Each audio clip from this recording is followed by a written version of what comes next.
ನೋಡಿದ್ರಿ ಇದು ಸುಮಾರು ಭೂಮಿ ಮೇಲಿಂದ 10 ರಿಂದ 15 ಫೀಟ್ ಕೆಳಗಡೆ ಆಳದಲ್ಲಿದೆ. ಸೊ ಅವರು ಮೊದಲಿಂದನೂ ಇಲ್ಲೇ ಆರಾಧನೆ ಮಾಡ್ಕೊಂಡು ಬರ್ತಿದ್ದಾರೆ. ಇಲ್ಲಿ ಒಂದು ಮೂರ್ತಿಯನ್ನು ಸ್ಥಾಪನೆ ಮಾಡಿ ಇಲ್ಲೇ ಶ್ರೀ ಸಿದ್ಧಲಿಂಗ ಮಹಾರಾಜರವ್ರನ್ನ ಅಲ್ಲೇ ಮೂರ್ತಿಯಾಗಿ ಇಟ್ಟು ಪೂಜೆ ಮಾಡ್ತಿದ್ದಾರೆ. ಇದ್ರ ಬಗ್ಗೆ ಹೇಳಿದರೆ ಗುಹೆ, ಆ ಗುಹೆನೂ ಅಲ್ಲೇ ಇದೆ. ನಿಮಗೆ ಕ್ವಿಕ್ಕಾಗಿ ಒಂದು ತೋರಿಸ್ಕೊಂಡು. ಸೊ ಸ್ನೇಹಿತರೆ, ಈ ಒಂದು ತೇರು ಇದೆ. ಮೊನ್ನೆ ನಡೆದಂಥ ಘಟನೆಯಲ್ಲಿ ಹೊಸದಾಗಿ ಎಳ್ನೀರಿನ ಅಭಿಷೇಕ ಎಲ್ಲ ಮಾಡಿ ತೇರಿಗೆ ಶಾಂತಿ ಕೂಡ ಮಾಡಿದ್ದಾರೆ. ಆಮೇಲೆ ಹೊಸದಾಗಿ ಬಣ್ಣನೆಲ್ಲ ಹಚ್ಚಿ ಆಮೇಲೆ ಹೋಮ ಹವನಗಳನ್ನೆಲ್ಲ ಮಾಡಿ ಈ ಒಂದು ತೇರನ್ನು ಹೊಸದಾಗಿ ಮಾರ್ಪಾಡನೆ ಮಾಡಿದ್ದಾರೆ. ಸೊ ಇಲ್ಲಿ ನೋಡ್ಬೋದು ಶ್ರೀ ಡಾಕ್ಟರ್ ನಿರಂಜನ ಪ್ರಣವ ಸ್ವರೂಪಿಗಳಾದಂಥ ವೃಷಭಲಿಂಗ ಮಹಾಸ್ವಾಮಿಗಳು ಇವರು ಈ ಮಠದ ಅಧಿಪತಿಗಳು. ಅಂದರೆ ಇಲ್ಲಿ ಏನೇ ಜರುಗಬೇಕಾದ್ರೂ ಈ ಅಜ್ಜರ ಒಂದು ಸಾನ್ನಿಧ್ಯದಲ್ಲೇ ಜರುಗ್ತೈತಿ. ನೀವು ಏನೇ ಹೇಳಿ ಒಂದು ದೇವಸ್ಥಾನಕ್ಕೆ ಶರಣರ ದೇವಸ್ಥಾನಕ್ಕೆ ಬಂದ್ರಿ ಅಂತ ಹೇಳಿದ್ರೆ ಅಲ್ಲಿ ಸಿಗೋ ಮನಸ್ಸಿಗೆ ಶಾಂತಿನೇ ಬೇರೆ, ಆಮೇಲೆ ಸಮಾಧಾನ ಅಲ್ಲಿ ತುಂಬಾ ಅದೊಂದು ಇದೇನೇ ಬೇರೆ ಇರ್ತದೆ. ಅಂದರೆ ವೈಬ್ಸ್. ಎಲ್ಲರೂ ಹೇಗಿದ್ದಾರೆ, ಎಲ್ಲರೂ ಚೆನ್ನಾಗಿದ್ದಾರೆ ಅಂತ ಭಾವಿಸ್ತಾ ಸ್ನೇಹಿತರೆ, ನಾನು ವೀಡಿಯೋ ಮಾಡಿದೆ ತುಂಬ ದಿನಗಳಾಗಿತ್ತು, ಸ್ವಲ್ಪ ನನಗೂ ಹುಷಾರಿಲ್ಲ. ಸೊ ಅದಕ್ಕಾಗಿ ಸ್ನೇಹಿತರೆ, ನಾವು ಇವತ್ತು ಬಂದಂಥ ಸ್ಥಳ ಬಂದು ಪವಾಡಗಳ ತವರೂರು, ಆಮೇಲೆ ಶರಣರ ಬೀಡು, ವಿಜಯಪುರ ಜಿಲ್ಲೆಯ ಇಂಡಿ ತಾಲೂಕಿನ ಲಚ್ಚಣಂಬ ಗ್ರಾಮ, ಪವಾಡಗಳ ತವರೂರು ಅಂತಲೇ ಹೇಳ್ಬೋದು. ಶ್ರೀ ಸಿದ್ಧಲಿಂಗ ಮಹಾರಾಜರ ಒಂದು ದೇವಸ್ಥಾನಕ್ಕೆ ನಾನು ನಿಮಗೆಲ್ಲ ಕರ್ಕೊಂಡು ಹೋಗ್ತಿದ್ದೀನಿ. ಸ್ನೇಹಿತರೆ ಬನ್ನಿ, ನಾವು ದೇವಸ್ಥಾನ ನಿಮಗೆ ತೋರಿಸ್ತೀನಿ, ಯಾವ ರೀತಿ ಇದೆ ಅಂತ ತೋರಿಸ್ತೀನಿ. ಸ್ನೇಹಿತರೆ, ಈಗ ನೀವೇನು ನೋಡ್ತಿದ್ದೀರಲ್ಲ, ಇದು ಕಂಪ್ಲೀಟ್ ಆಗಿರೋ ಒಂದು ಎಂಟ್ರೆನ್ಸ್. ಇದು ಶ್ರೀ ಸಿದ್ಧಲಿಂಗ ಮಹಾರಾಜರು ಇರುವಾಗಲೇ ಒಂದು ಕಟ್ಟಿದಂಥ ಕಟ್ಟಡ ಇದು. ಅವರೇ ಸ್ವತಃವಾಗಿ ನಿರ್ಮಿಸಿದಂಥ, ಅಂದರೆ ಅವ್ರ ಕಾಲದಲ್ಲಿ ಇದ್ದಾಗ ನಿರ್ಮಾಣಗೊಂಡಂಥ ಮಠ ಇದು. ಸೊ ಸ್ನೇಹಿತರೆ, ಈಗ ನಾವು ಎಂಟ್ರೆನ್ಸ್ ತೋರಿಸ್ತೀನಿ ಬರ್ರಿ ನಿಮ್ಗೆ ಯಾವ ರೀತಿ ಐತೆ ಅಂತೇಳಿ. ಸೊ ಎಂಟ್ರೆನ್ಸ್ ಈ ರೀತಿ ಇರ್ತೈತಿ. ಈಗ ಹೊಸದಾಗಿ ನವೀಕರಣ ಎಲ್ಲ ಮಾಡ್ತಿದ್ದಾರೆ. ನೋಡ್ಬೋದು ಮಠದ ಎಂಟ್ರೆನ್ಸ್ ಈ ರೀತಿಯಾಗಿರ್ತೈತಿ. ಒಳಗಡೆ ಬಂದ್ರಿ ಅಂತ ಹೇಳಿದ್ರೆ ಶ್ರೀಮಠದ ಗುರುಮಠದ ಒಂದು ವಾತಾವರಣ ಈ ರೀತಿಯಾಗಿ ಎಲ್ಲರಿಗೂ ಕಾಣಿಸ್ತಿರುತ್ತೆ. ಮೊನ್ನೆ ತಾನೇ ಜಾತ್ರೆ ಎಲ್ಲ ಆಯಿತು. ಜಾತ್ರೆ ತುಂಬ ವಿಜೃಂಭಣೆಯಿಂದನೇ ಸಾಗ್ತು, ನೀವೆಲ್ಲ ನೋಡಿದ್ದೀರಿ. ಮುತ್ತೇರ ಜಾತ್ರೆ ಅಂತ ಹೇಳಿದ್ರೆ ಒಂದು ಅಜ್ಜರ ಭಕ್ತಾದಿಗಳು ನಮ್ಮ ಇಡೀ ರಾಜ್ಯದಿಂದ ಬರ್ತಾರೆ. ನಾವು ತೇರು ಎಳಿಬೇಕಾದ್ರೆ ನೋಡಿದ್ವಿ, ರಾಯಚೂರು, ಹಾಸನ, ಬೀದರ್, ಆಮೇಲೆ ಕಲ್ಯಾಣ ಕರ್ನಾಟಕ, ಅಂದರೆ ಹೈದರಾಬಾದ್ ಕರ್ನಾಟಕ ಸೈಡ್ ಯಾವ್ಯಾವ ಜಿಲ್ಲೆಗಳು ಬರ್ತಿತ್ತಲ್ಲ ಆ ಕಡೆ ಎಲ್ಲ ಜನ ಸಾಗರ ಎಲ್ಲ ಬಂದಿತ್ತು. ಅಂದರೆ ಮುತ್ತಿನ ಪವಾಡನೇ ಆ ರೀತಿ ಇರ್ತೈತಿ. ಆಮೇಲೆ ನೀವು ನೆಕ್ಸ್ಟ್ ಈ ಕಡೆ ನೀವು ನೋಡ್ತಿದ್ದೀರಲ್ಲ, ಸೊ ಈ ಕಡೆ ನೀವು ನೋಡಿದ್ರೆ ಸಂಗನ ಬಸವ ಮುತ್ತೇರು, ಆಮೇಲೆ ವೃಷಭಲಿಂಗ ಮುತ್ತೇರು, ಆಮೇಲೆ ಜಗಜ್ಯೋತಿ ಬಸವೇಶ್ವರ ಮಹಾರಾಜರವ್ರದ್ದು ಎಲ್ಲರದ್ದು ಒಂದು ಮೂರ್ತಿಗಳನ್ನ ಮಾಡಾಕಿದ್ದಾರೆ. ನಾನು ನಿಮ್ಗೆ ತೋರಿಸ್ತೀನಿ ಬರ್ರಿ ಯಾವ ರೀತಿ ಇದೆ ಅಂತ ಹೇಳ್ಬಿಟ್ಟು. ಸೊ ಈ ಕಡೆಯಿಂದ ಎಂಟ್ರೆನ್ಸ್ ಇದೆ. ಫಸ್ಟ್ ಇದು ಯಾವುದೂ ಇರಲಿಲ್ಲ, ಈಗೆಲ್ಲ ಹೊಸದಾಗಿ ಮಾಡಿದ್ದಾರೆ ಇವರು. ನೀವು ನೋಡ್ಬೋದು ಹೊಸದಾಗಿ ಒಂದು ಪಿಲ್ಲರೆಲ್ಲ ಹಾಕಿ, ಅಂದರೆ ಈಗ ಮಾಡ್ರನ್ನಾಗಿ ಹೆಂಗಿದೆ ದೇವಾಲಯ ರೀತಿ ಕಾಣೋ ಥರ ಆ ರೀತಿ ಮಾಡಿದ್ದಾರೆ. ನೋಡ್ಬೋದು ಯಾವ ರೀತಿಯಾಗಿದೆ ಅಂತ ಹೇಳ್ಬಿಟ್ಟು. ಇವರೇ ವೃಷಭಲಿಂಗ ಮಹಾಶಿವ, ಇದು ಸಂಗನ ಬಸವ ಮಹಾಶಿವಗಳು. ಮತ್ತು ಈ ಕಡೆ ಬಂದರೆ ಜಗಜ್ಯೋತಿ ಬಸವೇಶ್ವರ ಮಹಾರಾಜರದು ಇದು ಹಾಕಿದ್ದಾರೆ ಇಲ್ಲಿ. ಸೊ ಈ ಒಂದು ಒಟ್ಟಾರೆಯಾಗಿ ಈ ಪಕ್ಕದಲ್ಲಿ ನಿಮಗೆ ದೇವಸ್ಥಾನದ ಬಲಭಾಗದಲ್ಲಿ ಕಾಣುವಂಥದ್ದು.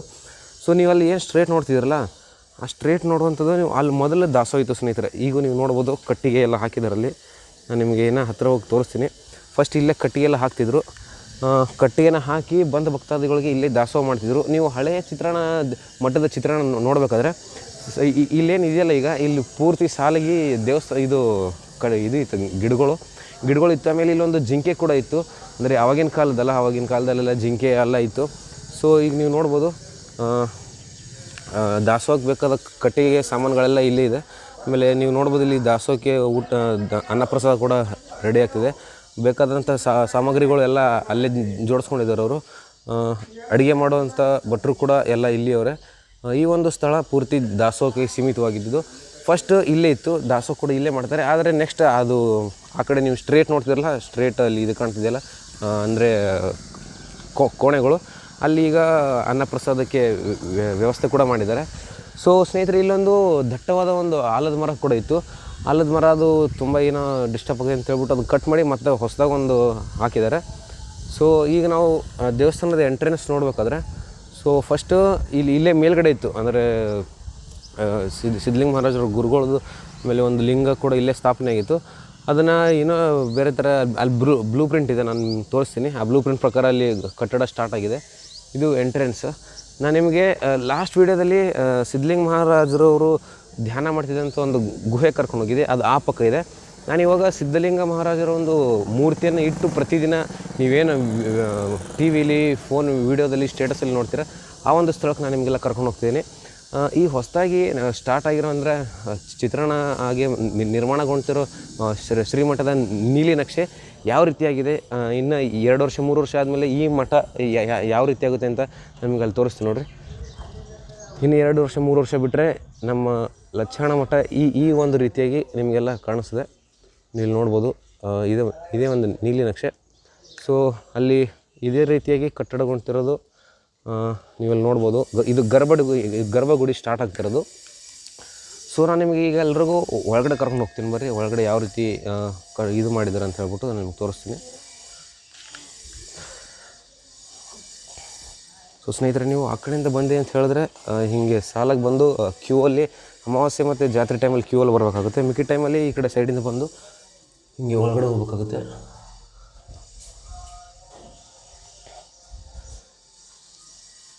ನೀವೆಲ್ಲ ನೋಡ್ಬೋದು, ಸಿದ್ಧಲಿಂಗ ಮಹಾರಾಜರವರು ಅವ್ರ ಟೈಮಲ್ಲಿ ಅವರು ಯಾವಾಗ ದೈವ ದಿನರಾದರು ಅದನ್ನೆಲ್ಲ ಬರೆದಿದ್ದಾರೆ. ನೀವೆಲ್ಲಿ ಬೇಕಾದ್ರೆ ಓದ್ಬೋದು. ಅವರು ಕಾಲಘಟ್ಟ ಕೂಡ ಬರೆದಿದ್ದಾರೆ ಅವರು. ಆಮೇಲೆ ಈ ಕಡೆ ಕೂಡ ಬರೆದಿದ್ದಾರೆ. ಇದು ಮೇಲ್ಗಡೆ ಚಾವಣಿ ಹಾಕಿದ್ದಾರೆ. ಅಲ್ಲಿ ಮೇಲ್ಗಡೆಯಿಂದ ನೋಡಿದ್ರೆ ನಿಮ್ಗೆ ಕಾಣಿಸುತ್ತೆ. ಇದು ಸಂಪೂರ್ಣವಾಗಿ ಗರ್ಭಗುಡಿಯಲ್ಲಿ ನೀವು ನೋಡ್ತೀರಾ. ನಾನು ಒಳಗೆ ಕರ್ಕೊಂಡು ಹೋಗ್ತೀನಿ ಬರ್ರಿ.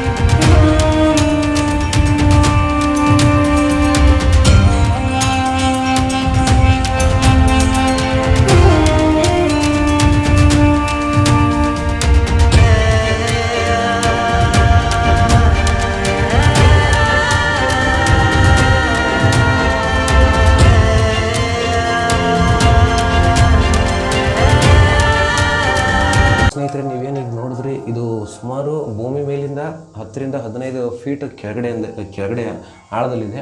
ಸೊ ಅವರು ಮೊದಲಿಂದನೂ ಇಲ್ಲೇ ಆರಾಧನೆ ಮಾಡ್ಕೊಂಡು ಬರ್ತಿದ್ದಾರೆ. ಇಲ್ಲೇ ಒಂದು ಮೂರ್ತಿಯನ್ನು ಸ್ಥಾಪನೆ ಮಾಡಿ ಇಲ್ಲೇ ಶ್ರೀ ಸಿದ್ಧಲಿಂಗ ಮಹಾರಾಜರವ್ರನ್ನ ಅಲ್ಲೇ ಮೂರ್ತಿಯಾಗಿ ಇಟ್ಟು ಪೂಜೆ ಮಾಡ್ತಿದ್ದಾರೆ. ಸೊ ಇಲ್ಲಿ ನೀವೇನು ಈಗ ನೋಡಿದ್ರಲ್ಲ, ಇದೆ ಸುಮಾರು ಭೂಮಿಯಿಂದ ಒಂದು 10 ರಿಂದ 15 ಫೀಟ್ ಕೆಳಗಡೆ ಇದ್ದು ಪೂಜೆ ಮಾಡ್ತಿದ್ದಾರೆ. ಸೊ ಸ್ನೇಹಿತರೆ, ನಾನು ನಿಮಗೆ ಹೊರ ಕರ್ಕೊಂಡು ಹೋಗ್ತೀನಿ ಬರ್ರಿ. ಮತ್ತು ಸ್ನೇಹಿತರೆ, ಇಲ್ಲಿ ದೇವಸ್ಥಾನ ಅಷ್ಟೇ ಅಲ್ಲದೆ ಈ ಕಡೆ ಸೈಡಿಗೆ ಒಂದು ಮಂಟಪ ಕೂಡ ಮಾಡಿದ್ದಾರೆ. ಆಮೇಲೆ ಹಿಂದೆ ಒಂದು ITI ಕಾಲೇಜ್ ಕೂಡ ಇದೆ. ಸೊ ಇಲ್ಲಿ ಕಲಿತಂಥ ವಿದ್ಯಾರ್ಥಿಗಳು ಅವರವರ ಜೀವನದಲ್ಲಿ ಒಂದೊಂದು ಅತ್ಯುತ್ತಮವಾದ ಹುದ್ದೆಯನ್ನು ಆಯ್ಕೆ ಮಾಡ್ಕೊಂಡಿದ್ದಾರೆ. ಹಿಂಗೆ ಯಾರೂ ಸುಮ್ಮನೆ ಖಾಲಿ ತಿರುಗಾಡೋದು, ಆಮೇಲೆ ಜೀವನದಲ್ಲಿ ಕೆಲಸ ಏನು ಸಿಗದೇನೆ ಉಳ್ಕೊಂಡಿರೋರು ಅಂತ ಉದಾಹರಣೆನೇ ಇಲ್ಲ. ಇಲ್ಲಿ ಮುತ್ತೇರ ಒಂದು ಆಸ್ಥಾನದಲ್ಲಿ ಒಂದು ಸಾನ್ನಿಧ್ಯದಲ್ಲಿ ಕಲಿತವರೆಲ್ಲ ಒಂದೊಂದು ಕಾಲಘಟ್ಟಕ್ಕೆ ಹೋಗಿದ್ದಾರೆ. ಅಂದರೆ ಒಂದೊಂದು ಅವರ ಜೀವನದಲ್ಲಿ ಒಂದೊಂದು ಒಳ್ಳೆಯ ಹುದ್ದೆನ ಆಯ್ಕೆ ಮಾಡಿಕೊಂಡು ಅವರು ಜೀವನದಲ್ಲಿ ಮುಂದೆ ಸಾಗ್ತಿದ್ದಾರೆ. ಸೊ ನೆಕ್ಸ್ಟ್ ನಿಮ್ಗೆ ಈಗ ಕಾಯಿ ಹೊಡೆಯೋ ಸ್ಥಳ, ಆಮೇಲೆ ನಾನು ನಿಮ್ಗೆ ತೋರಿಸಿದ್ನಲ್ಲ ಲಾಸ್ಟ್ ವೀಡಿಯೋದಲ್ಲಿ ಆ ಒಂದು ಅಜ್ಜರು ಎಲ್ಲಿ ಧ್ಯಾನ ಮಾಡ್ತಿದ್ರು ಅದನ್ನು ವೀಡಿಯೋದ ಶಾರ್ಟಾಗಿ ತೋರಿಸ್ಬಿಡ್ತೀನಿ. ಸೊ ಇಲ್ಲಿ ಬರೋಂಥ ಭಕ್ತರು ಸಿಕ್ಕಾಪಟ್ಟೆ ಇದೆ. ನೀವು ಅಮಾವಾಸ್ಯೆ ಮತ್ತು ಇಲ್ಲಿ ಜಾತ್ರೆ ಟೈಮಲ್ಲಿ ಬಂದರೆ ಅಂತ ಹೇಳಿದ್ರೆ ಇಲ್ಲಿ ಭಕ್ತರು ಸಾವಿರಾರು ಸಂಖ್ಯೆಯಲ್ಲಿ ಕಾಣಿಸ್ತಾರೆ ನಿಮಗೆ. ನಾಳೆ ಅಮಾವಾಸ್ಯೆ ಆಗಿದೆ. ಇವತ್ತು ಅದರ ಹಿಂದಿನ ದಿನ ಬಂದಿದ್ದೀನಿ ನಾನು. ಇದೇ ಕಾಯಿ ಹೊಡೆಯುವಂಥ ಸ್ಥಳ ಇದೆ ಆಗಿದೆ ಸ್ನೇಹಿತರೆ.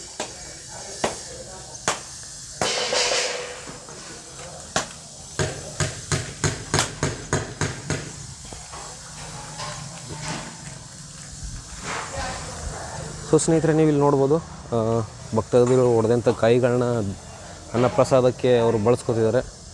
ಅನ್ನಪ್ರಸಾದ ನೀವು ನೋಡ್ಬೋದಲ್ಲ, ಆಲ್ರೆಡಿ ಸ್ಟಾರ್ಟ್ ಆಗಿದೆ. ಎಲ್ಲ ಸಂತರು, ಶರಣರು, ಅಜ್ಜರ ಪ್ರಸಾದವನ್ನು ಸ್ವೀಕಾರ ಮಾಡ್ತಿದ್ದಾರೆ. ಸೊ ಇಲ್ಲಿ ಅಡುಗೆಗೆ ಅನ್ನಪ್ರಸಾದಕ್ಕೆ ತಯಾರು ಕೂಡ ಮಾಡ್ತಿದ್ದಾರೆ. ಇಲ್ಲಿ ನೋಡ್ಬೋದು ಸ್ನೇಹಿತರೆ. ನೀವು ಏನೇ ಹೇಳಿ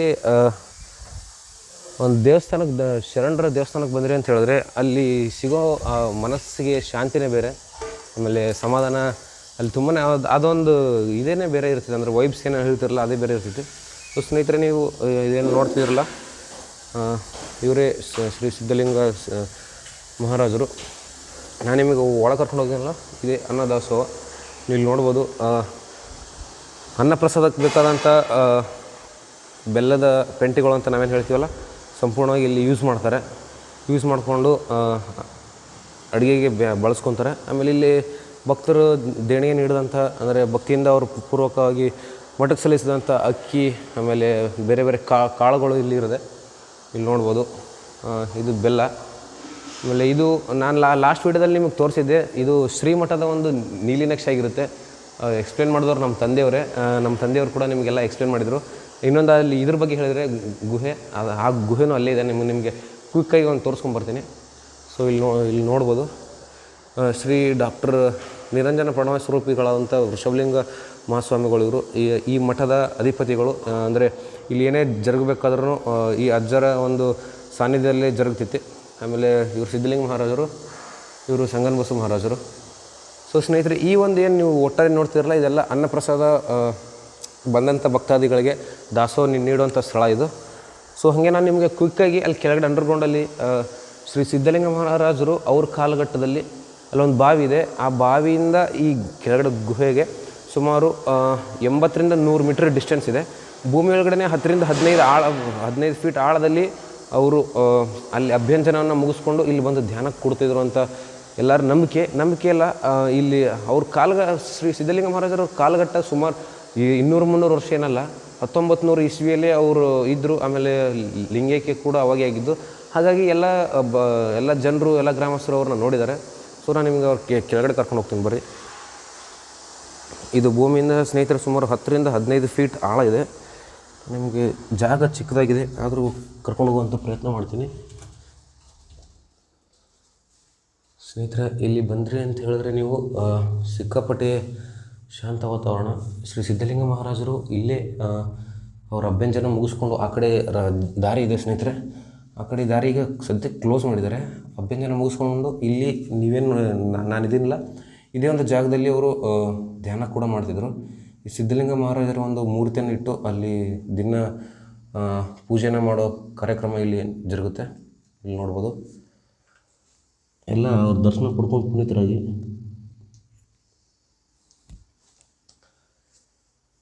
ಸ್ನೇಹಿತರೆ, ಈಗ ನೀವು ನೋಡ್ಬೋದು ಇಲ್ಲಿ ಮೇಲ್ಗಡೆ ಪೂರ್ತಿ ಚಪ್ಪಡಿ ಕಲ್ಲಿದೆ. ಇಲ್ಲಿ ಏನು ಇಷ್ಟು ಬಂದೋಬಸ್ತ್ ಮಾಡಿದಾರಲ್ಲ, ಒಂದು ದೇವರ ಮಹಿಮೆನೆ ಅಂತ ಹೇಳ್ಬೋದು. ಇಲ್ಲಿ ಫಸ್ಟ್ ಲೈಟಿಂಗು, ಆಮೇಲೆ ಈ ಥರ ಪ್ಲಾಸ್ಟರಿಂಗ್ ಏನು ಇರಲಿಲ್ಲ, ಈಗ ಬರ್ತಾ ಮಾಡಿದ್ದಾರೆ. ಸೊ ನಾನು ನಿಮಗೆ ಆ ಕಡೆ ಕರ್ಕೊಂಡು ಹೋಗ್ತೀನಿ ಬರೀ. ಆ ಕಡೆ ಬಸವೇಶ್ವರ ಅವ್ರದ್ದು ಒಂದು ಮೂರ್ತಿ ಕೂಡ ಇಟ್ಟಿದ್ದಾರೆ ಅವರು. ಸೊ ಈ ಕಡೆ ನೋಡ್ಬೋದು. ಆ ಕಡೆ ಕೂಡ ಹಲವಾರು ಕಥೆಗಳು ಇದೆ. ಆ ಕಡೆ ಕೂಡ ಒಂದು ಕ್ಲೋಸ್ ಮಾಡಿದ್ದಾರೆ. ಅದು ಏನು ಅಂತ ನಮಗೂ ಕರೆಕ್ಟಾಗಿ ಗೊತ್ತಿಲ್ಲ. ದೇವ್ರದ್ದು ಇದು ಎಲ್ಲ ಸ್ನೇಹಿತರೆ ಗೊತ್ತಿಲ್ಲದೆ, ಅರ್ಧಂಬರ್ಧ ಗೊತ್ತಿಲ್ಲದೆ ಏನು ಮಾತಾಡಬಾರ್ದು. ಅದಕ್ಕೆ ನಮಗೆ ಎಷ್ಟು ಗೊತ್ತಿದೆಯೋ, ಎಷ್ಟು ಗ್ರಾಮಸ್ಥರು ಹೇಳಿದಾರೋ, ನಮಗೆ ನಮ್ಮ ಹಿರಿಯರು ಎಷ್ಟು ಹೇಳಿದಾರೋ ಅಷ್ಟನ್ನು ನಿಮಗೆ ತಿಳಿಸೋಂಥ ಪ್ರಯತ್ನ ಮಾಡ್ತೀನಿ. ಅದಕ್ಕಿಂತ ಜಾಸ್ತಿ ಮಸಾಲೆ ಎಲ್ಲ ಹಾಕಿ ಬೇರೆ ಬೇರೆ ಕತೆ ಹುಟ್ಟಿಸೋದೆಲ್ಲ ಬೇಡ. ನಾನು ಎಷ್ಟು ಗೊತ್ತು ಅಷ್ಟೇ ನಿಮಗೆ ಹೇಳಿರ್ತೀನಿ. ಸೊ ಸ್ನೇಹಿತರೆ, ಇದಿಷ್ಟು ಕೆಳಗಡೆಯಿಂದ ಇರುತ್ತೆ. ನಾನು ನಿಮಗೆ ಮೇಲೆ ಕರ್ಕೊಂಡ್ಬರ್ತೀನಿ ನೋಡಿರಿ. ಇವಾಗ ಇಷ್ಟ ತನಕ ನಾವು ಇದ್ದಿದ್ದು ಅಲ್ಲಿ ಕೆಳಗಡೆ ಅಂಡರ್ಗ್ರೌಂಡಲ್ಲಿದ್ವಿ. ಸೊ ಅದೇ ಅಂಡರ್ಗ್ರೌಂಡು ನಾನು ನಿಮ್ಗೆ ಲಾಸ್ಟ್ ವೀಡಿಯೋದಲ್ಲಿ ತೋರಿಸಿದ್ನಲ್ಲ, ಅದೇ ಆ ಕಡೆ ಗುರುಮಠಲ್ಲಿ ಶ್ರೀ ವೃಷಭಲಿಂಗ ಮಹಾಸ್ವಾಮಿಗಳು ಇರ್ತಾರೆ, ನಾನು ನಿಮ್ಗೆ ತೋರಿಸಿದ್ನಲ್ಲ.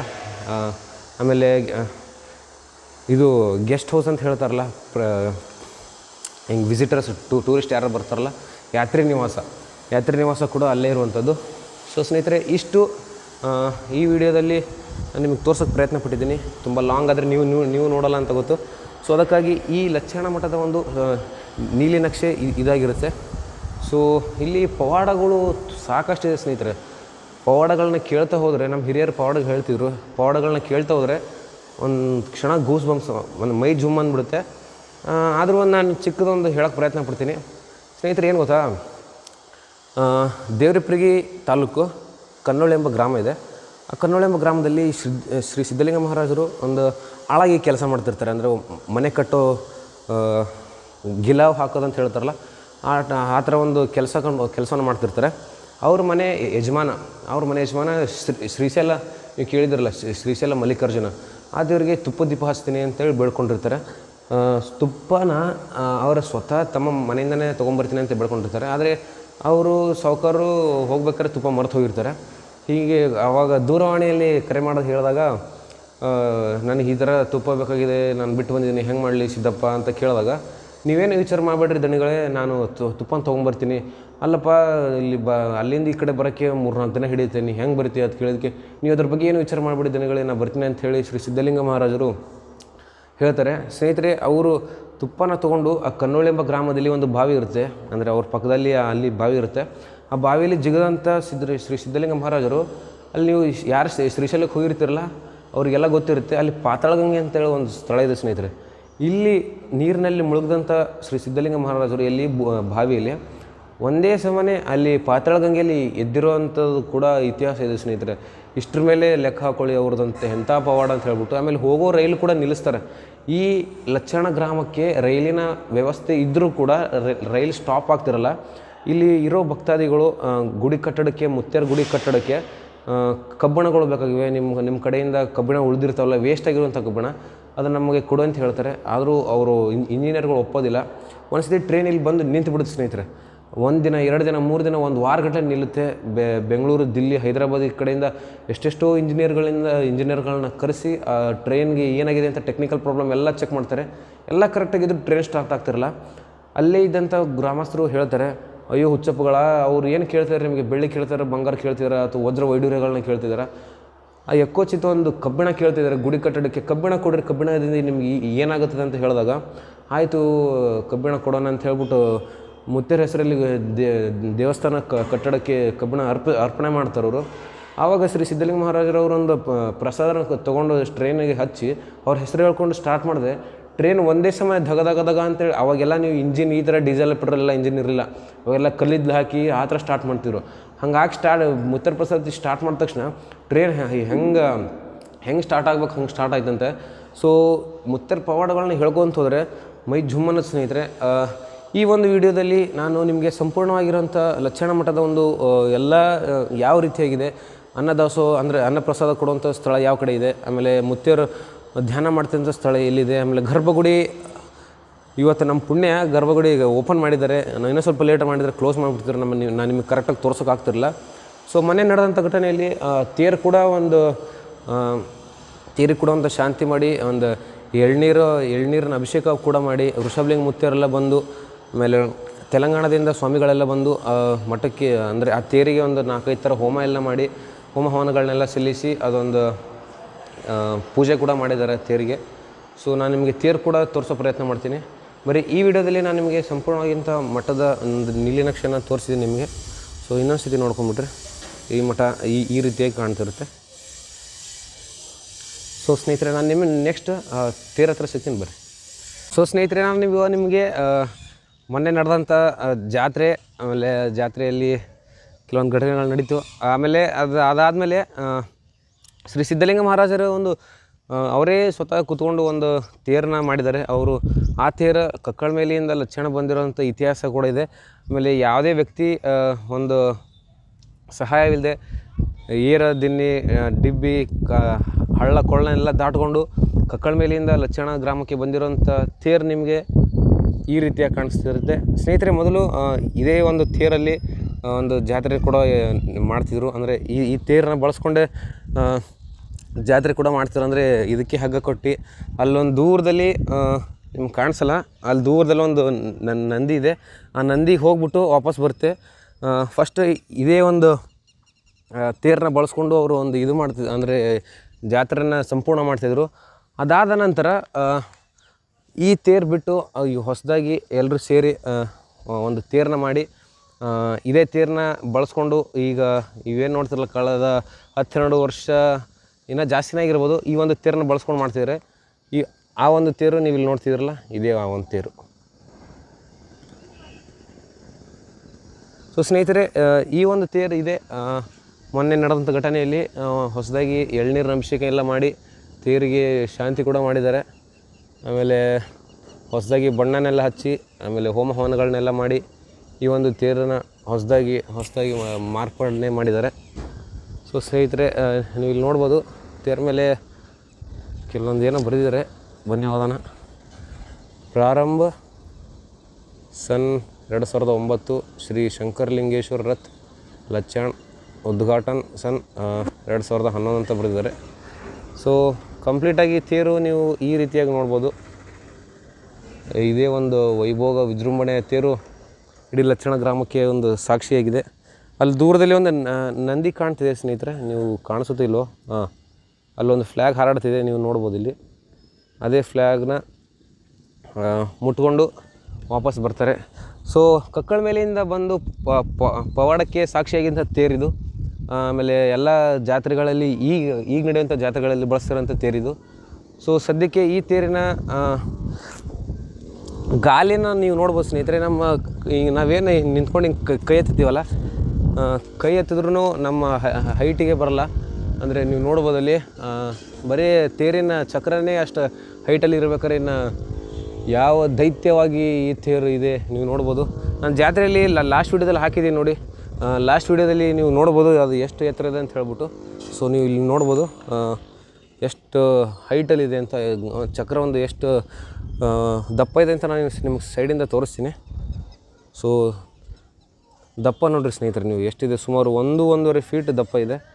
ಸೊ ಇಲ್ಲಿ ನೀವು ನೋಡ್ಬೋದು ಎಷ್ಟು ಅಗಲ ಇದೆ ಅಂತ ಹೇಳ್ಬಿಟ್ಟು. ಸೊ ಈ ಕಡೆ ಶ್ರೀ ಸಿದ್ಧಲಿಂಗ ಮಹಾರಾಜರ ಒಂದು ಮೂರ್ತಿ ಕೂಡ ಅವರು ಒಂದು ಕೆತ್ತನೆ ಮಾಡಿ ತೇರ ಮೇಲೆ ಇಟ್ಟಿದ್ದಾರೆ, ನೋಡ್ಬೋದು. ಸೊ ಸ್ನೇಹಿತರೆ, ಇದು ಒಂದು ಕಂಪ್ಲೀಟಾಗಿ ನಾನು ಲಚ್ಚಣ ಗ್ರಾಮದ ಆರಾಧ್ಯ ದೈವವಾದಂಥ ಶ್ರೀ ಸಿದ್ಧಲಿಂಗ ಮಹಾರಾಜರ ಒಂದು ಮಠ ಹಾಗೂ ಅವರ ಜಾತ್ರೆಯಲ್ಲಿ ಬಳಸುವಂಥ ಒಂದು ತೇರನ್ನ ಸಂಪೂರ್ಣವಾಗಿ ನಿಮಗೆಲ್ಲ ತೋರಿಸಿದ್ದೀನಿ. ಆಮೇಲೆ ಅಗ್ನಿ ಸ್ಪರ್ಶ ಮೊನ್ನೆ ಇಲ್ಲೇ ಆಯಿತು. ಅದು ನೀವೇನು ಕಟ್ಟಿಗೆಲ್ಲ ಹಾಕಿ ನೋಡಿದ್ರಲ್ಲ, ಅಗ್ನಿ ಪ್ರಜ್ವಲನ ಕೂಡ ಇದೇ ಸ್ಥಳದಲ್ಲಾಯಿತು. ಸೊ ಈ ವಿಡಿಯೋ ನಿಮಗೆಲ್ಲರಿಗೂ ತುಂಬ ಇಷ್ಟ ಆಗಿದೆ ಅಂತ ಅಂದ್ಕೊಂಡಿದ್ದೀನಿ. ಸೊ ಸ್ನೇಹಿತರೆ, ಮುಂದಿನ ವಿಡಿಯೋದಲ್ಲಿ ಮತ್ತೊಂದು ಪವಿತ್ರವಾದಂಥ ಸ್ಥಳದಲ್ಲಿ ಸಿಗೋಣ. ಅಲ್ಲಿವರೆಗೂ ಜೈ ಹಿಂದ್, ಜೈ ಕರ್ನಾಟಕ.